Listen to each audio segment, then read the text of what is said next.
Welcome to the I'm Such a Pisces podcast. We're two friends taking an explorative journey into all things astrology and a little woo. I'm Christine. I'm a creative, intuitive counselor and coach, and astrology enthusiast. We Pisces like to wear all the hats. You can find me on IG at The Dreamy Piscean. And I'm Shelby. I am a licensed social worker, a big feelings person, and a light skeptic. Here to learn all the astrological things. You can find me on Twitter at Shelby Tweeting, and being a Cancer rising on Instagram at Shelby Cooking Things. Welcome to our show.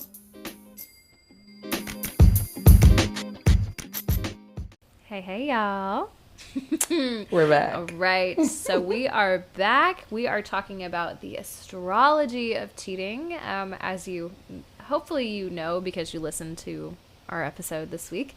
Our conversation went super long, so we decided to cut it into a smaller little chunk and give you a little bonus. A little bonus part 2.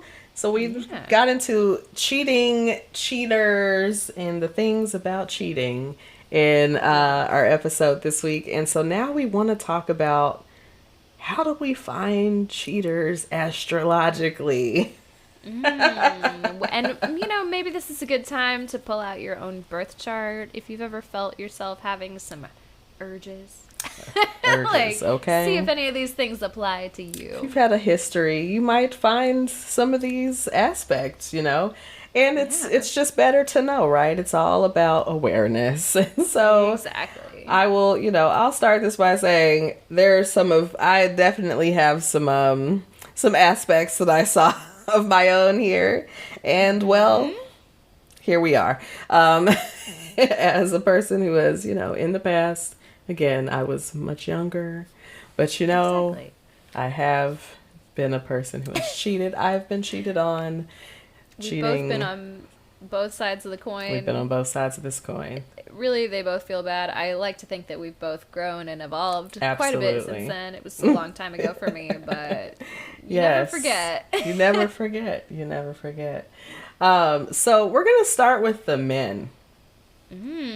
So they're more likely to. They're more likely to cheat. Shows. 20 to 40%.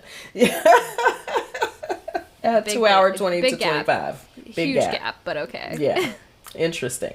So, there's also more research as far as astrologically. So the I'm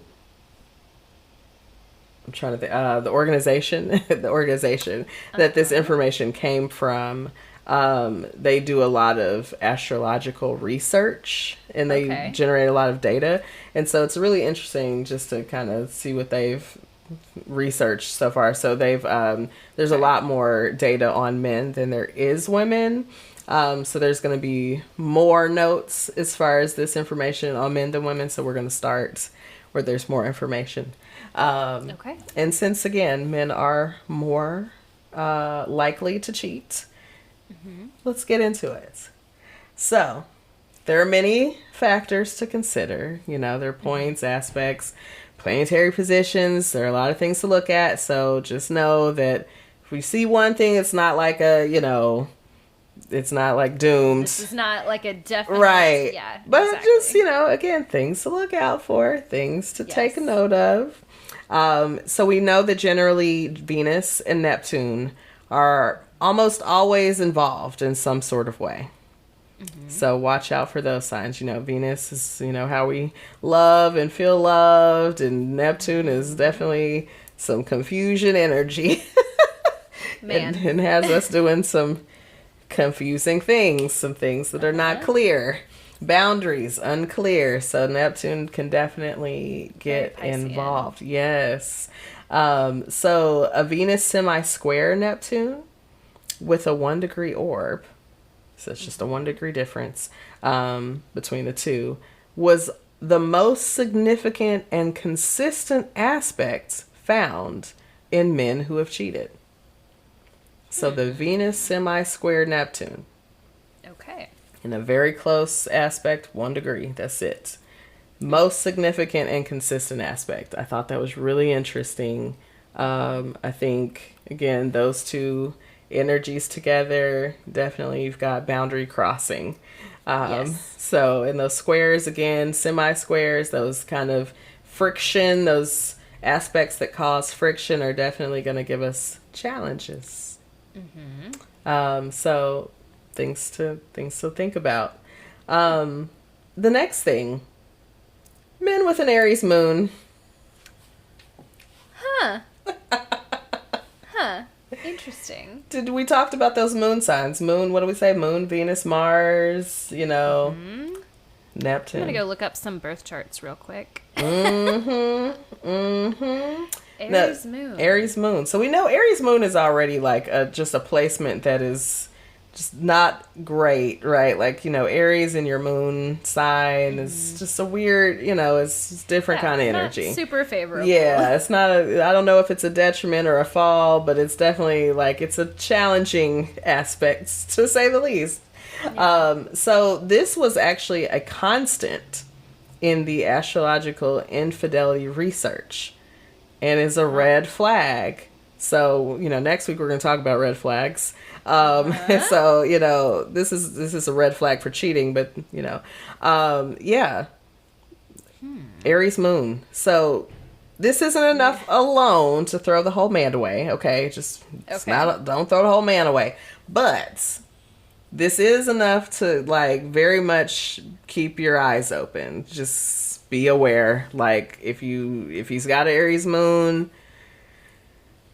you might want to have some conversations. Like, hey, has this been a thing for you? Like in the past, like let's be open about it. I think, just talk about your proclivities to infidelity. I'm like looking up because I just went to go double check. I'm like, I know somebody who I was in a relationship with who had an Aries Moon. So it's very interesting. Was there cheating involved? Not that I know of, but now I'm like, hold maybe. on. Maybe. We don't know. Well, hey, we don't know. It hopefully not, but that relationship is over. So hopefully it's if there so was, really, it doesn't matter. Right. But it still sucks to find out later. Like, wait a minute. Right. Hey, wait a second. Yeah, but Aries Moon. So keep an eye open for them Aries Moons. Okay. Also, Pluto in the 4th house. So if you look for that Pluto, you think about the 4th house again. That's where we have home, we have family, we have, our childhood. And so we know Pluto comes with some very damaging energy. Like it's coming to fuck things up. It does. It's kind of its whole job. Transform things, but again, through fuckery. So through fuckery. Yes. This placement, it gets into your childhood traumas and the resulting control issues from said traumas. So this can make a person self-protective and secretive. And so these people often want home to be a safe refuge, but home is often where they find problems. Problems. Yeah. So Pluto in the 4th house. So, again, they want to be settled. They can't. They just can't. They're not something that's just not working there. It's friction. Some work to be done. Yeah. Pluto is at work. So the next placement, Juno. So Juno isn't one of our main planets, Juno is, one of our constellations. But Juno is our constellation that represents marriage. So this is a good one, or, to look at. So it's marriage, what you need in a mate, and the kind of mate you will be. Okay. So if your Juno is in Sagittarius. Man, Sagittarius are not looking good today. Sag is not the Marian kind, okay? Okay, all right. Although there are plenty of Sagittarius that are married. But the energy itself is not one that really likes to be constrained. It doesn't want to be committed to one thing. It wants to move around. So again, if your Juno is in Sag, it's going to be harder for you to really find that person you want to settle with. So this person is going to feel like love is a lifelong adventure, like Okay. we're out here. Sure. So if this doesn't sound like your vibe, like the person that love is a lifelong adventure, this might not be the person for you. Juno is about our marriages and commitments, and we know that Sag doesn't want to be tied down. So let's not try to force this person into being tied down. Let's just allow them to be free. So the Juno and Sag person, be free. Be free. Now, this one was very interesting. The sun. So your sun sign. In any of the fixed signs. So Taurus, Leo, Scorpio, and Aquarius. Men. Now, this is a sign. These are signs that are prone to cheating?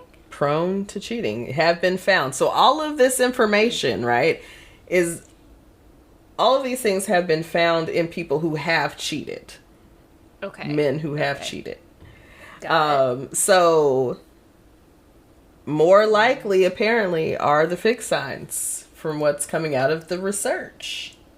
Now that, again, interesting. My experience with Taurus. I know. And also, Leos.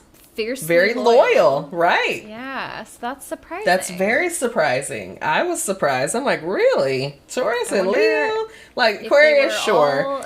The victims of mate poaching. Maybe. I could very much see, especially Taurus, because Taurus is going to make you feel very secure. Taurus, like the energy that Taurus gives, I could definitely see that energy trying to be poached. That you want. Right. Like, but I want that nice, stable, loving, person. Yeah. Like, and I'm going to try to get it myself. Yeah. Yeah. I could see it. Taurus is a victim. Okay. We've decided Taurus men are victims of mate poaching. I'm a Taurus men apologist. I'm so sorry. Even the ones that it didn't work out with, I'm just like, but damn, I like them. They provide a lot of stability. Anyway, all right. Leos, on. I'm not sure as Leos if they're as innocent, if they're involved. I don't know. Like it's either that could go both ways. I could see that one a little bit more. Yeah, for sure. But Scorpio and Aquarius, that we know that those signs will definitely cheat. So, but I did think Taurus and Leo were interesting in that, but this is from research. So, yeah. The next one that we found was Venus in the fourth quadrant. So that whole fourth quadrant, this, I fall into this batch. So this is the houses 10, 11, 12. So if Venus is found in houses 10, 11, 12 for you, that is, as a man, again, I'm not a man, but as a man, if Venus is hanging out there, that is a sign, okay? It's a red flag, if you will. We know that the 12th house holds many secrets and hidden things, so that, very much tracks. Secretive behaviors. Yes. And so Venus in 10 or 11 may put you more in public spaces or around a lot of people. So maybe more temptation. Okay, I could see that. I could see, some of that happening. So, just something, again, look out for Venus hanging out in the fourth quadrant. Another sign, Mars in Virgo and Mars in the first house. So it's not just one or the other. Margot. Okay. Mars. Margot's got to be hanging out. Yeah. Mars is in Virgo and it is in the first house. So we know that Virgo is the virgin. So this is interesting. Virgo's very about purity and things that are right and doing things the right way. But Virgo also rules the body. It is very interested in bodies. And so it's very interested in bodies. Mars in Virgo may make someone very interested in many bodies and taking action and making a move on some bodies. On some bodies. They getting bodies, okay? And then, also having Mars in your first house is going to make a person very independent and charming. So, they're attracting the energy. It makes them do what they want without much thought for like listening to others. So like that the person with the Mars in the first house isn't really gonna be concerned with what other people think about it anyway. So they're doing what they want to do. So kind of, a little selfish. But we're talking about, cheating, which people may feel like is selfish behavior. So makes sense. Makes sense. Okay, another for the men. The moon in the 11th house. So the moon, again, that's our emotional, our inner energy, our subconscious. And we know the 11th house is, very social house. That's where we find community. And so this is going to make you kind of a social person. You're going to feel more balanced as a person. This person will feel more balanced when they're meeting people and socializing. So their emotional fulfillment will be tied up in social pursuits. Yes. Okay. That tracks. That tracks. Right.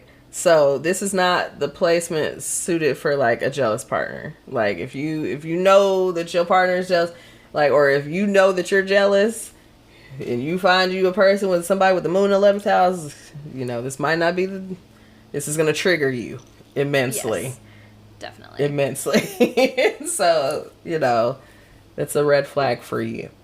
And so again, it's all about awareness. So if we know these things about ourselves, we know what we also aren't going to want.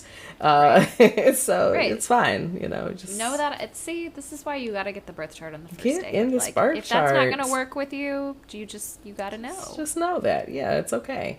So a placement that I've seen in a friend of mine's chart. Mars in Gemini. Ooh. Now, I remember when we looked at this person's birth chart in the very beginning, when I first, got this person's birth chart, and I told you about it, and we were both like, oh, that Mars in Gemini. And that Sag moon. But we'll talk about that shortly. So many things to be concerned about. There were just some things. Red flags. Yes. But so this guy is going to be very chatty and very communicative. Okay, so we know Gemini is very, again, social, very chatty. They're also bored very easily. So this person is going to be bound to cheat if they feel they're not getting treated well, or if they're just bored. If they're bored in the relationship, if they've kind of gotten to a dry spell, a hump or whatever, a valley, or whatever's going on, they're just bored. They're probably gonna start chatting it up with somebody else and creating, attachments. So it's not necessarily about sex for this man. It's about being stimulated. So if you think about emotionally, visually, absolutely, whatever, So this person is really needing stimulation. So if you're not giving them that, they're going to get bored. They're going to get stimulation somewhere else. That's just one of those things. Again, it's Mars. So Mars is not, sitting back. It's, thinking about how you're going to feel about it. Mars is taking action. So yes, exactly. Just, Mars and Gemini, beware. Mars in the 12th house. Again, Mars in, I have a Mars in the 12th house, but this is about men. So this placement can cause a person to have hidden desires and keep secrets. And so the 12th house is the things that are hidden, the subconscious. So, of course, this Mars, here is going to give information about how this will play out. So the sign that Mars is in, sorry, I didn't say the sign. The sign that Mars is in here is going to give more information. So how they do this bidding, how they hide these desires, or what kind of things they're hiding, that's going to give us more information. But yeah, Mars in the 12th house. So again, I'm already two placements, even though this is men, but I do have two of these placements. I'm like, oh yeah, that's me. Mars and Venus in the 12th house and the 4th quadrant and all over. Yeah. So the last one for men, the last indicator that from the research is Mercury in Scorpio. So this is another very secretive placement, right? Mercury's our thoughts and communications. And we know Scorpio certainly likes to keep a secret. Very mysterious. So that's their whole thing.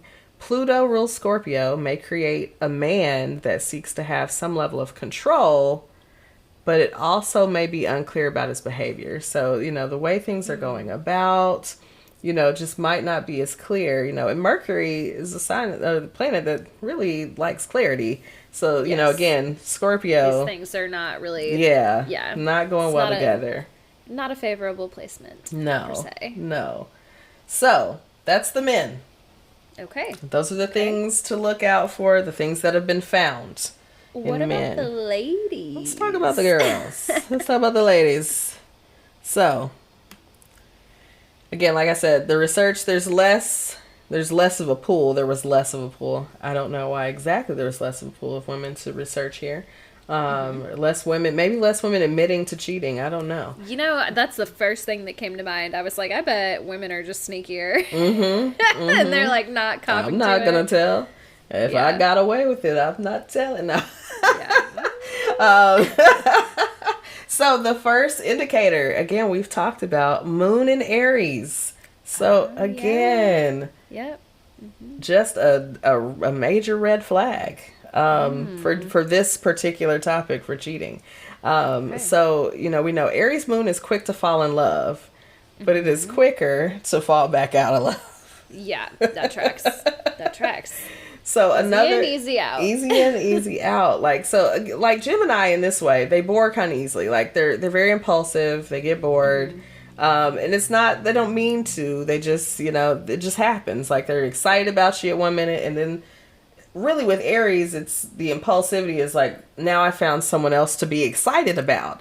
Yes. And so now I'm excited about this person. I'm over here. Yes. And when that's your moon energy, again, your emotion, your inner life, your subconscious, the drives that we don't think about that are just happening, we find a person that just has a hard time staying in one place.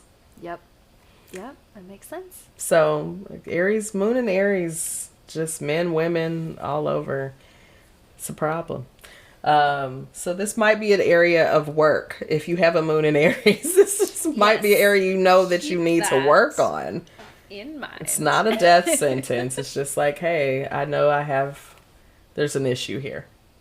Yes. Mars in Sagittarius, again, another fire sign. But this is our Mars energy, so that drive and action. So we know about Sag and its wandering ways, okay? So with Mars in the sign, this person is going to be more prone to act on the desire to wander from bed to bed. Of course. Makes sense. Makes sense. Very, cut dry. I figured as much. That's right. And she agrees. Yeah, she agrees. She agrees, okay? Mars and Sag. It's a no-go, but for women, apparently. For everybody. For everybody. Siri included. Yeah.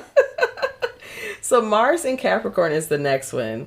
So this is an interesting position because Mars is actually exalted in Capricorn. But this makes a position for women that creates someone that might not be faithful. So it is a position of power. And so it may make a person like more aggressive and possibly less respectful of boundaries, and those boundaries set maybe in relationship. You've got maybe an inflated sense of power. That makes sense. That could be, a factor here, that Mars and Capricorn that could cause a problem in a woman, maybe. And maybe there's also the piece of again, that Mars and Capricorn energy is also very masculine. And so in a woman, maybe that also creates. You're kind of out of the. I could see it. Well, and it says, much more aggressive, much more respectful of boundaries. Right. You're just I'm gonna do what I'm gonna do. Yeah, it's very interesting, right? Because it's exalted. It's an exalted position, but in a woman apparently creates someone who might cheat. So the next few are just some aspects I want to throw out, but we're not going to go into any definitions of them. But if you see these in a chart, lean in a little further here. Interesting nonetheless to just look at or think about. Neptune and your midheaven are 310 to 340 degrees apart. So this means that Neptune is in the third quadrant. So that's houses 7, 8, 9. And so that 310 to 340 degrees, that's a very specific aspect, but that is something that has been found in women who have cheated. Okay.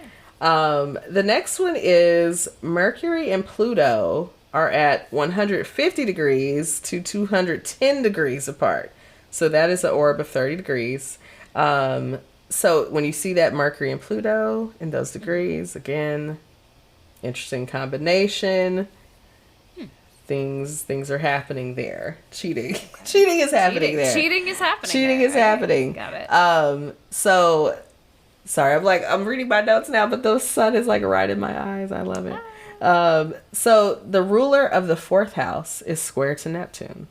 So this is, very specific to a chart. So again, you have to get into very specifically who is the ruler of your fourth house and what is the relationship to Neptune there. And that orb can be up 6 degrees. That is it.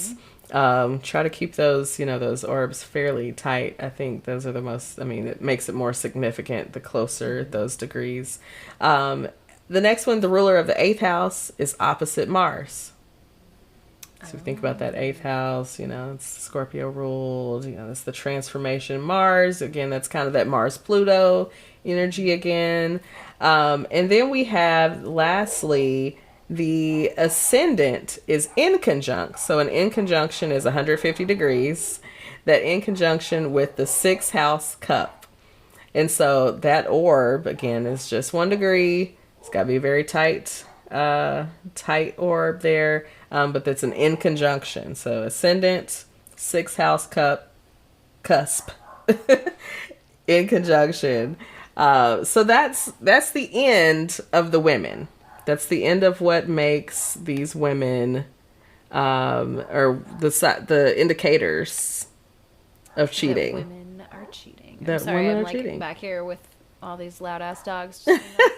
Cheaters! That's what I imagine they're saying. Right. They're like, yeah, get them. Yeah. So I need to do some exploration in my own chart. To see, what all is in here, what all's pointing towards this. I think it's really interesting. Again, I had some indicators. They weren't in the women's side, but I did have some that were found in men, and I think those are still interesting to look at. I think that energy is still very much the same. So definitely. It is something to see. I don't have a moon in Aries, okay? And no shade to the moon in Aries people. They didn't do it. It's not your fault. It's not your fault. But you might want to seek some work there. So do some work around that. Shadow work. Come on, shadow work. Yes. Get your shadow work workbook, Oh man. TikTok is trying to sell you. Yeah. It would not stop trying to sell me that damn workbook. I'm like, I'm good. I don't want it. Right. It's like, maybe I need to make a workbook to help people with Aries Moon. No. So we're going to end this astrological segment with the top 3 most cheating ass signs. Okay. I bet you could make, based on the conversation, you can make some guesses. Some educated guesses. You've heard all of these signs have come up in our conversation today multiple times, I think. So the number 1 most cheating ass sign, Gemini. Hey, shouts out to my Gemini moon. Gemini's in the house. I was reading this and I was like, this sounds like a little bit of a read. Yeah. So here's the read, right? So Geminis can be a bit of commitment phobes. They can struggle to form long-lasting relationships. Now, this doesn't mean all. Doesn't mean, if you're a Gemini, doesn't mean you can't. it might be a struggle. It might be something that you have to work towards in life. I don't know. Their ability to adapt and think quickly can make them a little sneaky when it comes to dodging the truth about their escapades. And their mischievous nature allows them to get away with almost anything. Ooh. So I'm hearing a little sneakiness with our Geminis. Just a little sneaky. You know, Makes sense. What are you thinking? Are you feeling away? No, well, again, we're talking about a much younger version of myself. Yeah. You know, but there were times where, you know, someone would ask me about something and I'd be like, yeah, it's whatever. We're just friends. It's whatever. And truly, I think at the time I really did believe that. Like, I don't think I was like outright lying about things, but I really believed like, oh yeah, we were just friends. And if, you know, the energy shifts quickly sometimes and you just take it for what it is. Again, you know, and what we know is that Gemini will get bored, and you know, it happens. You know, they find something else interesting. They're very much like Aries in this way, and you know, segue to number 2. But you know, they get bored, and when they get bored, they often find something else that excites them. Yes. And sometimes it happens before the other thing ends. So you know, it can. Number 2, Aries. Not a surprise. You know, again, Aries at the top of the list for sex. So, again, I don't know why Aries would not be somewhere close in the top for cheating. Yes. Because when you got to have it that bad. No. It might cause some problems at some point. So, we all know Aries can be impulsive and fall out of love just as quickly as they fall in love. Their impulses, intense emotions, and passions can lead to reckless behaviors. Yes. So they're more likely to act out in the heat of the moment and may turn to cheating as a way to cope with boredom or restlessness. If they don't feel challenged or excited by their partner, they're going to look for a thrill elsewhere. Keep you on your toes, that's for sure. Keep you on your toes. So that's just Aries energy. It doesn't mean every Aries out there. Just calm down, relax.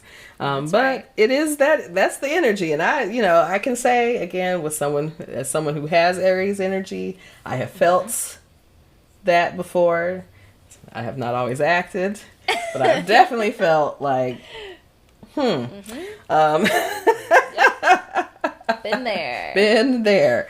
And so coming to our number 3, the most cheating ass signs, this should be absolutely no surprise. And maybe some would argue should be higher on the list. I don't know. Sagittarius. Of course. Obviously, right? Our wanderers. They're everywhere. Our wanderers. Now, I think the thing that saves Sagittarius and maybe keeps it lower in the top 3, not low on the list of the signs, but lower in the top 3, is that Sag, you do have this one side that is this part of Sag that's very wandering and likes to explore and move around. But then you also have this very dogmatic side of Sag. Yes. In the very higher moral ground, or at least the philosophical ground. Maybe not moral. Yes. But, all of it in there together. One or the other. Yeah. There's overlap. Yeah, because you've got Jupiter, you've got religion and philosophy in there tied into that Sagittarius energy. So you might have, got 2 sides of this. So you may either have someone who is, prone to wander, and you might have someone who is very, staunchly, against. Yes. Yeah. That makes sense to me. But energy-wise, so this, Sagittarius are free-roaming, free-spirited traveler. They love to change and they love exploration. So they're more likely to be tempted to stray from their relationship if it feels more stagnant or too routine. So again, the Sag, they like excitement and adventure. So things that start to get boring. Again, this is a trend in these top 3. Boredom, things that get a little stale. So maybe a note if you're dating these signs or you're around these energies, you know, keep something exciting going on. Keep them stimulated, because otherwise constant stimulation. They're gonna move away. They're gonna get some stimulation somewhere. Get weird with it. Yeah, they're in there. They're in there. So okay, they usually enjoy flirting, making new connections. So that can lead to trouble. They just like to flirt. So they also usually have a wide circle of friends and admirers, and may be more likely to take things further than other signs. Ooh. It's just, you know, a little further, huh? A little further. Okay. So they can also be irresponsible in their decisions, making them prone to make impulsive moves that could hurt their partner. So, Gemini, Aries, and Sag. No surprises there. Cheater, pumpkin eater.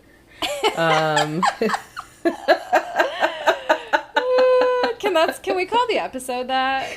Well, you know, this is our this is our bonus, the astrology right? side. So sure, like we got one of them at least. Cheater, right? A cheater, astrology reader. Yeah, right. So this wraps our astrology, our part 2. Thank you all for engaging with both, you know, both episodes this week. Do we have any takeaways for this part? Look, be careful out there. You know, maybe consider not cheating. Maybe consider ending your relationship before you start a new one, or having a conversation about opening it, or absolutely. There's so many options these days, you know. Just be brave. Communicate. You know, just be careful out there. Keep listening to our podcast. I guess that'll help. Keep listening. Do your shadow work, y'all. Like, again, it's not like a death sentence.